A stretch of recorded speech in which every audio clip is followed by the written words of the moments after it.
आलेलो आहे पेडगाव या ठिकाणी पवारवाडीत.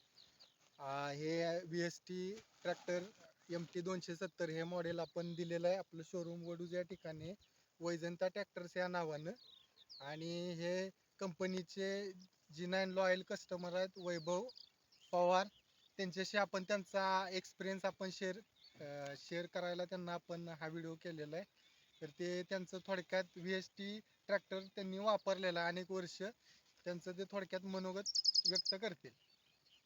सांगा कसं वाटलं तुम्हाला ट्रॅक्टर चालवून? बाकी पण इतर कंपन्यांचं तुम्ही ट्रॅक्टर चालवलेत.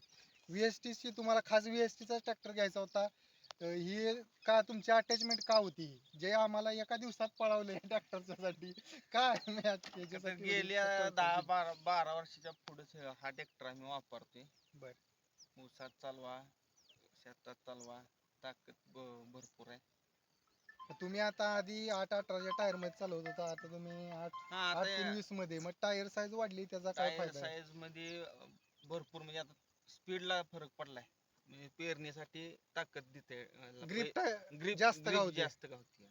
आधीच्या टायर मध्ये जरा ग्रिप म्हणजे जरा टायरला ताकद कमी मिळत ताकद होती. कमी मिळत होती आता म्हणजे हे टायर साईज वाढल्यामुळं ग्रिप जास्त आहे. ग्रिप जास्त गावते. आधीच्या तुमच्या वेस्ट ट्रॅक्टर मध्ये तुम्हाला ॲव्हरेजचा कसा एक्सपिरियन्स होता? आधीच एक दीड लिटर पर्यंत सगळ्याला पेरणीला, पेरणीला ऊसामध्ये, फॉरवर्ड ऊसामध्ये रिव्हर्सला, 1.25-2 पर्यंत जातो ऊसात म्हणजे रोटरला. रोटरला. ते पण 1.25-2 त्याचा ट्रॅक्टरची टायर साईज 8-18 होती. 8-8 8-3-20 आहे. त्याच्यामध्ये रनिंग उरकणार, ॲव्हरेज जास्त पडणार. हा. बरोबर. ठीक आहे वैभव साहेब, धन्यवाद.